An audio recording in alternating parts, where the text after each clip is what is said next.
नमस्कार साथियों, स्वागत है आपका माई किसान दोस्त चैनल पर। जैसा कि हम सभी किसान भाई जानते हैं कि अभी जो सीज़न ख़त्म होने वाला है वो सोयाबीन का, और सोयाबीन का जैसे ही सीज़न ख़त्म होता है तो हमारे सामने सबसे बड़ी समस्या आती है खेतों से सोयाबीन बाहर निकालना, यानी कि हार्वेस्टिंग करना।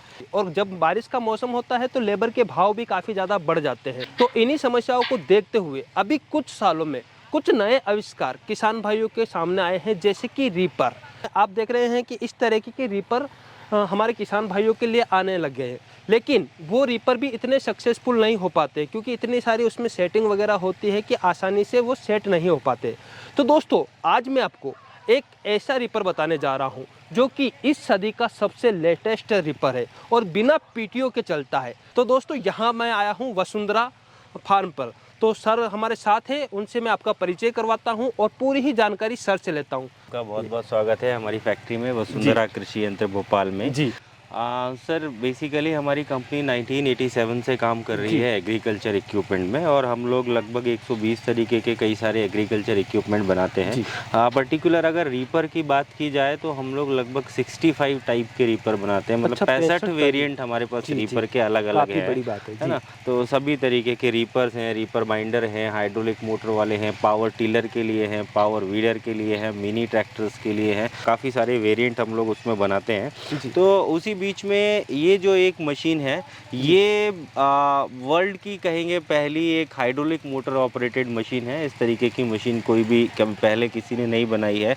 ये जो मशीन है ये किसानों के लिए बहुत कामयाब सिद्ध हुई है। सोयाबीन की कटाई में, आपका चने की कटाई में, धान और गेहूं की कटाई में, बहुत धनिया में भी लोग इसका इस्तेमाल कर रहे हैं। मैं यहाँ पर सर आपको थोड़ा सा रोकना चाहूँगा। आपने बताया कि हाइड्रोलिक मोटर वाली ये रीपर है जी। तो सर मैं इसे जानना चाहूँगा कि ये हाइड्रोलिक रीपर वाली जो है पहले आती थी पीटीओ से चलने वाली जी, तो ये किस तरीके की और कौन कौन सी फसलें और कितनी हाइट वाली फसलें ये काट सकती है? और कहीं सर हमारे किसान भाइयों के खेत एक जैसे प्लेन नहीं होते, उबड़ खाबड़ खेत होते हैं, खेत तो उबड़ खाबड़ ही रहेंगे। तो उसमें किस तरीके से ये सक्सेस है? जी, दो बातें आपने पूछी सर कि किस तरीके के खेत में चलेगी और कैसी फसल में चलेगी। तो एक सिंपल सी डेफिनेशन है सर कि मशीन की कम से मतलब फसल की कम से कम हाइट 18 इंच होनी चाहिए और मैक्सिमम हाइट आप 4.5-5 फीट तक की हाइट की फसलें इस मशीन से काट सकते हैं, है ना। जैसे यहाँ पे एक निशान भी बनाया हुआ है, ये वाला निशान है, इस निशान से ऊपर ये जब मशीन को आप जितने ऊपर से काटना चाहते हैं फसल को उतनी लेवल पे मशीन को सेट करके इस निशान से 2 इंच ऊपर तक फसल की हाइट आनी चाहिए। ये बहुत ही अच्छी बात सर ने बताई। मैंने आज पहली बार देखा है कि इस तरीके के हाइट का मेजरमेंट करना, बिल्कुल नहीं तो कोई बताता नहीं है कि इस तरीके से मेजरमेंट करिए। तो फसल की हाइट प्रॉपर होना चाहिए, उसका घनत्व प्रॉपर होना चाहिए। घनत्व प्रॉपर होना चाहिए का मतलब क्या है सर कि जैसे क्या होता है, ये एक सिंपल सा मैकेनिज्म है। नीचे एक ब्लेड है, वो फसल को काटती है और काटने के बाद में ये चेन और स्टार जो है वो पकड़ के फसल को बाजू में ले जाते हैं। तो सर देखिए, मान लीजिए छोटी हाइट की फसल होगी, इस चेन के नीचे की तरफ में फसल है या प्रॉपर नहीं है, तो क्या होगा, ये चेन और स्टार उसको प्रॉपर ग्रिप नहीं कर पाएंगे, काटने में कुछ नहीं होगा, कट तो जाएगी, ठीक है। फिर जब ये बाजू में जाएगी तो क्या होगा, वो फलियां जो है झड़ सकती है, नुकसान हो सकता है। सोयाबीन की स्पेशली बात कर रहा हूँ, गेहूं में तो कोई दिक्कत ही नहीं है इस तरीके की, धान में भी कोई दिक्कत नहीं है। और जब कम डेंसिटी होगी तो क्या होगा सर कि इतना गैप है, यहाँ पे इतना स्टार की और चेन के बीच में इतना गैप है, तो अब इस गैप में अगर अलग अलग एक एक पौधा जाएगा तो वो इधर उधर गिर जाएगा। जब पूरे बहुत सारे पौधे भर के जाएंगे तो एकदम फुल होके जब मशीन जाएगी तो बाजू में आसानी से फेंक पाएगी। यही सिंपल सा कॉन्सेप्ट है, यही तरीके की फसल चाहिए। हाँ। आपने बहुत ही डीपली यहाँ पर किसान भाइयों में आपको बता दूं, काफी डीपली बात सर ने बताई है। अगर आप किसी मशीन को अपने खेत में ले जा रहे हो ना, तो फिर आप बोलोगे यार कि ये सक्सेस है नहीं है, तो सर ने जो कारण बताए इन 2 पॉइंट को आप ध्यान रख लेते हैं तो कभी भी आपकी फसल मतलब नुकसान नहीं होगा। दूसरी चीज मेरी सलाह एक हमेशा होती है, रीपर से या हार्वेस्टर से, किसी भी हार्वेस्टिंग मशीन से जब हम लोग कोई क्रॉप की हार्वेस्टिंग कर रहे हैं तो हल्की सी ठंडी में करना चाहिए। ठंडी मतलब थोड़ी सी गीली फसल रहे।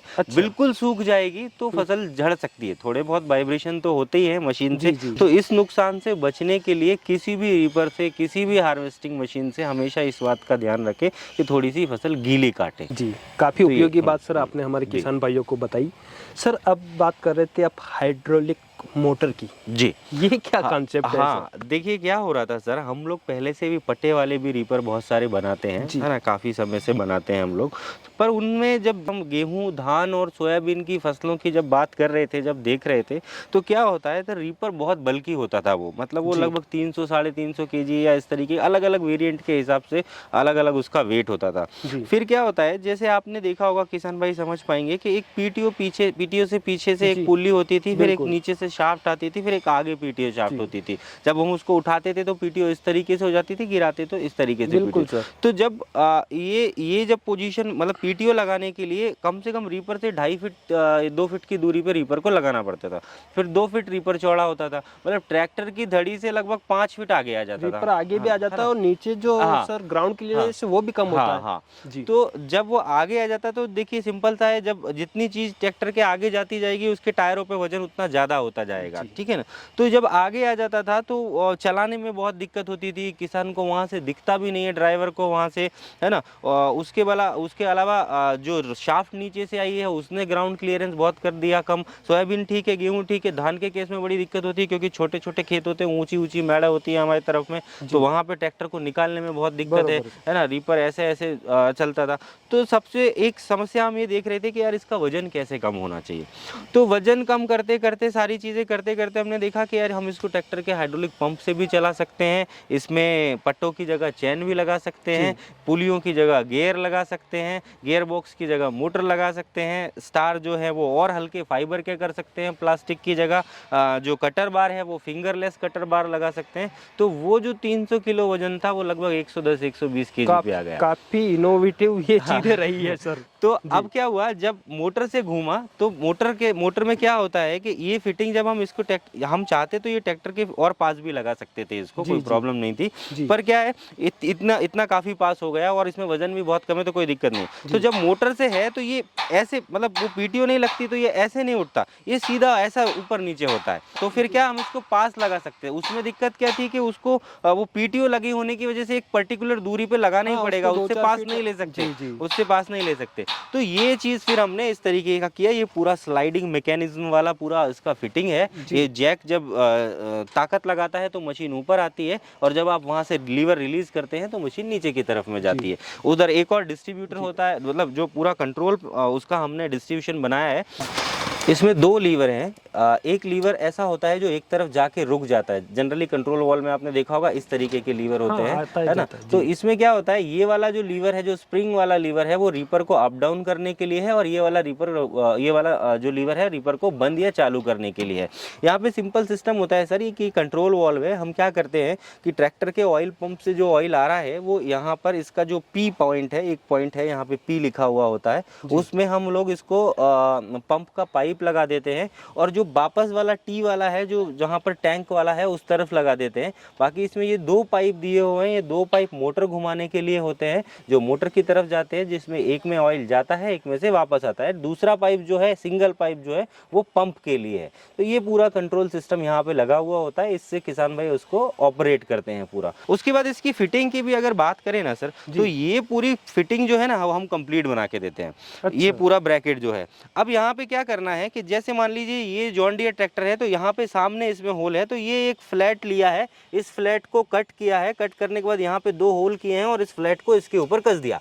इसको ऊपर कसने के बाद में इस पूरे फ्रेम को इसके ऊपर वेल्ड कर दिया, ठीक है। फिर एक सपोर्ट यहाँ नीचे से दे दी है, एक सपोर्ट यहाँ ऊपर से दे दी है। इतना करने के बाद में ये पूरा सेट हो जाता है। मतलब थोड़ा बहुत फैब्रिकेशन का काम होता है किसान भाई को, जो उनके पास पहुँचने के बाद करना होता है। उसके लिए हमने पूरी व्यवस्थाएं की है हमारे यहाँ। हम जिस ट्रैक्टर की भी फिटिंग करते हैं उसका वीडियो भी बना लेते हैं, वो भी किसान को भेजते हैं। या फिर हम लोग जैसे मान लीजिए किसी को हेल्प करना है तो फ़ोन पे, वीडियो कॉल पे हमारी पूरी सर्विस टीम है, वो उसको हेल्प भी करती है लोगों को। अच्छा, अब इसमें और चीज़ें क्या क्या अलग हुई हैं पुराने रीपर से, वो हम एक बार डीपली डिस्कशन कर लेते हैं। सर, ये जो स्टार कवर होते हैं ना, ये स्टार कवर दूसरे रीपर्स में छोटे आते हैं, मतलब वो यहाँ तक कहीं पर रहते हैं। तो उससे क्या होता है कि जो फसल है उसको इकट्ठा करने में मशीन को मतलब बहुत एक्यूरेसी से नहीं कर पाती। तो हमने स्टार कवर लंबे किए हैं, जिससे क्या होता है कि फसल को आसानी से इकट्ठी मशीन अपनी तरफ में कर पाती है। उसके बाद में ये जो स्टार है फाइबर के हैं। उसके बाद ये कटर बार आप देखेंगे, ये सर देखिए, आपने कहीं पे भी हार्वेस्टर वगैरह देखा हो या रीपर देखा हो तो उसमें एक फिंगर होती है और एक फिंगर फिंगर के अंदर ब्लेड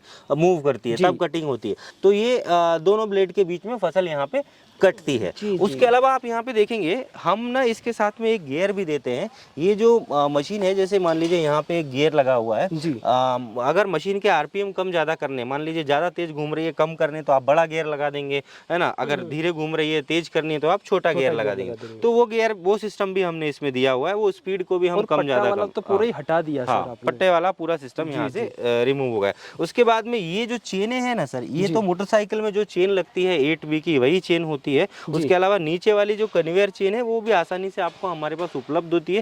ये भी सालों साल चलने वाली, ऐसा नहीं कि खराब हो जाती है। अब चलने से मुझे याद आया कि भाई मशीन में क्या चीज़ की गारंटी वारंटी है जी। तो इसकी जो मेन जान है वो है हाइड्रोलिक मोटर, इसका ये सिलेंडर जी, इसके ये पाइप्स जी, और उसका वो कंट्रोल, 4 चीजें सर। 4 चीजों की 6 महीने की piece to piece replacement warranty है। 6 महीने में मशीन लेने के बाद अगर 6 महीने में ये चीज कभी कोई भी खराब होती है, आप पुरानी चीज हमको दे दीजिए और आप नई चीज वो वाली हमसे ले लीजिए। लाइक मोटर खराब हो गई है तो हमें पुरानी मोटर चाहिए है ना। फिजिकल डैमेज नहीं होना चाहिए, मतलब आपने तोड़ी फोड़ी नहीं होनी चाहिए। चलते चलते खराब हो गई है, कुछ ऐसा हुआ है तो वो हम आपको बदल सकते हैं। अब बाकी सारी चीजें बचती है सर। इसमें खराब होने वाला क्या है? ब्लेड है या चेन है या स्टार है जी, 3 चीजें। ठीक है, सस्ती चीजें हैं, लाइफ लॉन्ग आसानी से मिलेंगी। उसके लिए भी हमने क्या व्यवस्था की है, हमारी एक वेबसाइट है। जैसे आप अमेजोन फ्लिपकार्ट पे ऑर्डर करते हैं वैसे भी ऑर्डर कर सकते हैं, नहीं तो हमारा नंबर है, नंबर्स पे आप फ़ोन करेंगे, जो भी स्टोर वाला बंदा है उसको आप आइटम्स का नाम बताएंगे, वो उसका पैसा आपको बताएगा, कुरियर का चार्ज आपको बताएगा। आपको कहीं आने जाने की जरूरत नहीं है, आपको कुरियर करवा दिया मतलब पार्ट्स भी बड़े आसानी से उपलब्ध हो जाते हैं, मशीन को ज़्यादा दिन खड़े नहीं रहना पड़ेगा। और बाकी और हाँ, एक चीज़ और, जो इसमें फ्रिक्वेंटली लगने वाले हैं, मान लीजिए ये चेन का इतना बड़ा टुकड़ा है, पीछे वाली चेन का टुकड़ा है, लॉक है, एक स्टार है, स्टार के बेयरिंग है, दो ब्लेडें हैं दोनों तरीके की, ऐसा पूरा किट है हमारा जो हम मशीन के साथ फ्री ऑफ कॉस्ट देते हैं। अभी आप मुझे ये बताइए कि जो रीपर की चौड़ाई है वो किस किस चौड़ाई में आ रही है? किसान भाई जैसे मान लीजिए ये ट्रैक्टर है या उनके पास छोटा ट्रैक्टर है, तो किस किस पर ये चल सकते हैं और कौन कौन सी साइज में वो कटिंग कर सकते हैं? बहुत अच्छी बात आपने बोली सर। ये मशीन जो है इसका ट्रैक्टर के एचपी से कोई मतलब नहीं है, ठीक है ना। इसको मतलब है ऑयल सप्लाई से, ठीक है ना। तो एक 8 एचपी का इंजन भी इस मशीन को चला सकता है अगर उस पे उचित ऑयल पंप लगा हो, जो ऑयल सप्लाई 8 एचपी का है ना जी। हमारे पास पीछे आप देखेंगे ये अभी तक का सबसे छोटा ट्रैक्टर है, ये 11 एचपी का पेट्रोल स्वराज कोड है। अच्छा, ये इस पे भी लगी है। पर इसमें क्या हुआ, वही बात मैंने कि इसका ऑयल पंप छोटा था, ऑयल प्रॉपर नहीं, रीपर के मतलब ट्रैक्टर की जरूरत के हिसाब से सही था, पर रीपर की जरूरत के हिसाब से ऑयल पंप छोटा था, तो हमने एक एक्सटर्नल ऑयल पंप लगाया पीछे। जरूरी नहीं है कि इसी पे लगे, और किसी ट्रैक्टर पे भी वो एक्सटर्नल ऑयल पंप लग सकता है, पर वो जो होता है वो अलग कॉस्ट है, वो मशीन में इंक्लूडेड नहीं है। अगर वो आपको लगाना है तो आप मतलब किसी का नहीं कम कर रहा है पंप तो वो भी लगा सकते हैं। फिर आप देखेंगे ये हो गया आपका 11 एचपी का पेट्रोल सिंगल सिलेंडर इंजन, ये हो गया आपका 18.5 एचपी का 3 सिलेंडर इंजन। अच्छा, छोटे ट्रैक्टर पर भी बहुत अच्छे से ये वो हो गया आपका 55 एचपी का बड़ा ट्रैक्टर, है ना। हमारे पास 3 वेरिएंट है, 5 फीट, 6 फीट और 7 फीट। तो जो 5 फीट है वो हम मिनी ट्रैक्टर के लिए सजेस्ट करते हैं, और जो 7 फीट है वो बड़े ट्रैक्टर के लिए सजेस्ट करते हैं, और जो 6 फीट का मॉडल है वो दोनों पे लगाया जा सकता है। वो सही है। और एक चीज़ मैं हमेशा बताना चाहूँगा सर जी, कि मशीन जो होती है उसकी काम करने की जो सिस्टम हमने बनाया है वो 2-3 चीज़ों पे डिपेंड करता है। सबसे पहला ट्रैक्टर के ऑयल की सप्लाई, ठीक है ना। कई बार ऐसा होता है कि कुछ पुराने मॉडल्स की ट्रैक्टर के ऑयल की सप्लाई इतनी नहीं होती कि वो रीपर घुमा पाए, या कई बार क्या होता है कि प्रॉपर रख रखाव ना होने की वजह से, फिल्टर्स वगैरह नहीं साफ़ होने की वजह से, ऑयल की क्वालिटी नहीं सही होने की वजह से भी ऑयल का सप्लाई धीरे धीरे ट्रैक्टर का कम हो जाता है। किसान भाई को पता नहीं चलता है, क्योंकि वो लिफ्ट चला रहे हैं उससे, है ना। लिफ्ट ऑलरेडी धीरे ही उठती है, अगर उसकी स्पीड कम हुई है तो उनको अंदाजा नहीं लग पाता कि यार ये कम हो गई, जबकि वो कम हो जाती है। यहाँ पे जब हम तेज इसको घुमाना चाहते हैं तब हमको पता चलता है यार फिल्टर चौक है या ऑयल है। तो ये चीज़ आपकी तरफ से चाहिए मुझे, ये मैं मशीन में नहीं दे सकता, है ना। और जो फसल की कंडीशन बताई वो होनी चाहिए, है ना, वो मैं नहीं क्रिएट कर सकता। मैं अच्छी मशीन बना सकता हूँ, मेरी मशीन में कोई खराबी है तो वो जो पार्ट्स मैंने आपको बताए वो बदल सकता हूँ, बट मैं फसल नहीं उगा सकता या मैं जी, जी। ट्रैक्टर के पंप को नहीं बदल सकता। तो हमने अभी तक जो देखा है कि मैक्सिमम ट्रैक्टर्स की सर्विस वगैरह करा के, अगर कई बार नहीं घूम रहा है उस पे फिटिंग किया, पता चला अरे यार नहीं घूम रहा है, तो ट्रैक्टर की सर्विस करा करके काम हो जाता है। कई एक दो केस ऐसे हुए हैं कि कुछ ट्रैक्टर नहीं हो पाए हैं, तो फिर वहाँ से उसको दूसरे ट्रैक्टर पे ही लगाना पड़ता तो है। सर उसमें भी पंप वगैरह लग जाता होगा? सर देखिए क्या होता है, पंप वगैरह लग जाता है पर वो थोड़ा कॉस्टली होता है। कई किसान बहुत पुराना ट्रैक्टर नहीं चाहते हैं, वैसे मैक्सिमम लोगों के पास दो होते हैं, है ना। मैंने दूसरा बोला ही आपको कि हमारे पास एक्सटर्नल पंप का ऑप्शन भी है। अगर आप ट्रैक्टर का ठीक कराना चाहते हैं तो ठीक बात है, नहीं करवाना चाहते तो एक्सटर्नल पंप पीटीओ पे भी लग जाएगा, वो भी एक प्रोविजन हमारे पास ऑलरेडी है। सर अब मैं ये जानना चाहूँगा कि ये कितने समय से मार्केट में है और कितने किसान भाइयों के पास गई है और उनका क्या फीडबैक रहा है और उनका क्या मतलब ये रहा है, रिव्यू क्या आए हैं? सर मतलब हम लोगों को लगभग 2 साल हुए हैं ये मशीन बनाते हुए, है ना। और लगभग 1000 के आसपास मशीनें हम लोगों ने दी है किसानों को, है ना। बहुत संतुष्ट है किसान और बढ़िया चल रही है। किसी का कोई मैकेनिकल पार्ट का कंप्लेंट आया है तो वो हमने सॉल्व किया है, ठीक है ना। मतलब लगभग 95% से ज़्यादा किसान। हाँ देखिए 100% तो कुछ नहीं होता है, 100% तो कुछ नहीं होता, बिल्कुल 95% के आसपास का सेटिस्फेक्शन रेशो है। हम लोग सर्वे भी करते हैं और इवन हम लोग जो हमारे नियर बाय हैं तो किसानों के पास जाके रिव्यू भी करते हैं कि भाई कैसा हुआ क्या हुआ। तो जो भी होता है हम लोग करते हैं। सर अब आती है बात कि यदि कोई किसान भाई आपसे खरीदना चाहता है, संपर्क करना चाहता है तो वो कैसे कर सकता है? क्योंकि अभी थोड़ा सा समय है ना, तो सही समय पर अगर मशीन परचेस कर लेता है तो उसको समय मिलता है। क्योंकि जैसी सीजन आती है अधिकतर किसान भाई उस समय खरीदने जाते हैं, उस समय कभी अवेलेबिलिटी होती है नहीं होती है, रेटें ऊपर नीचे होती है। तो अभी अगर कोई किसान भाई वीडियो देखकर खरीदते हैं तो दो तरीके हैं सर मशीन खरीदने के। आप हमारे जो नंबर हैं उन पे जब भी कॉल करेंगे तो आप अपनी लोकेशन हमको बताएंगे, हमारे सिस्टम में हमारा सेल्स वाला बंदा चेक करेगा कि वहाँ पर हमारे पास कोई डीलर है क्या, है ना। अगर डीलर है तो वो आपको उनका नंबर देंगे, डीलर को आपका नंबर देंगे, आपको आपस में संपर्क कराएंगे, आप उनसे जा करके वो मशीन ले सकते हैं, फिट करवा सकते हैं। दूसरा केस ऐसा होगा कि मान लीजिए डीलर नहीं है, ठीक है ना। अगर नहीं है तो आप यहाँ से परचेज़ कर सकते हैं। आप जो भी कोई अगर इस पूरी जानकारी के बाद कोई क्वेरी अगर रह गई है वो आप बिल्कुल सेल्स वाले से बेझिझक होकर पूछिए, सारी चीज़ें समझिए। समझने के बाद में जो भी वेरिएंट आपने डिसाइड किया है उसका जो भी अमाउंट है उसका 60% अमाउंट आपको हमारी कंपनी के अकाउंट में पे करना होता है और उसके बाद में 40% अमाउंट जो है वो आपको डिलीवरी के टाइम पे देना होता है। इसको एक प्रॉपर वुडन बॉक्स में पैक करके, लकड़ी के बॉक्स में पैक करके ट्रांसपोर्ट के थ्रू हम आपकी लोकेशन पे भेज देते हैं। कहीं पे भी इंडिया में मैंने ऐसा अंदाज़ा देखा है कि 7 से 8 दिन में इंडिया में कहीं पे भी मशीन पहुंच जाती है। तो किसान भाइयों आपने देखा कि कितना बेहतरीन और आज का सबसे लेटेस्ट यदि रीपर हम कहें तो इसे कह सकते हैं और इसमें कोई एचपी की ज़रूरत नहीं है और काफ़ी अच्छे रिजल्ट इसके मैंने सुने हैं। तो आज मैं आपको दिखा रहा हूं और सर से और वसुंधरा कृषि यंत्र से यदि आपको संपर्क करना है तो मैं स्क्रीन पर नंबर दे रहा हूं, डिस्क्रिप्शन में इसके वेबसाइट वगैरह और कहां पर ये आता है वो पूरी लोकेशन मैं आपके साथ शेयर करूँगा।